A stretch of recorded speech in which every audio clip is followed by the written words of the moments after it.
প্রিয় দেশবাসী, মহান রাব্বুল আলামিনের অশেষ মেহেরবানিতে আজকে ঐতিহাসিক সরোয়ার্দী ময়দানে বাংলাদেশ জামাতে ইসলামী কর্তৃক আয়োজিত মহাসম্মেলনে লাখো লাখো এই জনতার মঞ্চে আজকে আমরা ঐতিহাসিক শাহবাগের মোড়ে দাঁড়িয়ে আছি। আপনারা জানেন ইতিপূর্বে কানায় কানায় সেই সরোয়ার্দী ময়দান পূর্ণ হয়েছে। শুধু তাই না, গোটা ঢাকা শহরব্যাপী লাখো লাখো জনতা আজকে উপস্থিত হয়েছে।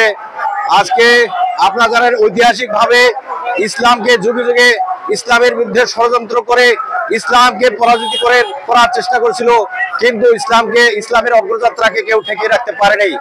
বিগত ফ্যাসিস্ট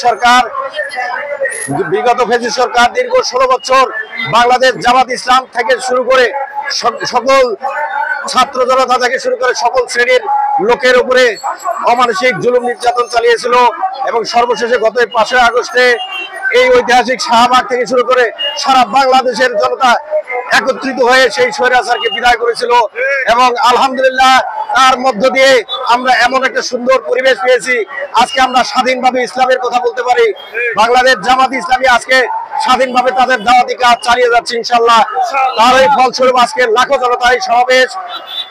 আপনারা সকলে দোয়া করবেন যেন এই সমাবেশের মধ্য দিয়ে আমরা তাওহীদের বলে একত্রবোধকে সবাই মিলিত হয়ে আমরা ফসলস্বরূপ আমরা বাংলাদেশে ইসলাম কায়েম করতে সক্ষম হই। মহান রাব্বুল আলামিন আমাদের যারা শাহাদাত বরণ করছে তাদের শাহাদাতের মর্যাদা কামনা করছি, পাশাপাশি যারা আহত হয়েছে তাদের সুস্থতা কামনা করছি এবং তাদের এই শাহাদাতের ওসিলায় এবং তার শহীদদের রক্তের ওসিলায় বাংলাদেশে আগামীতে ইসলাম কায়েম হবে ইনশাআল্লাহ।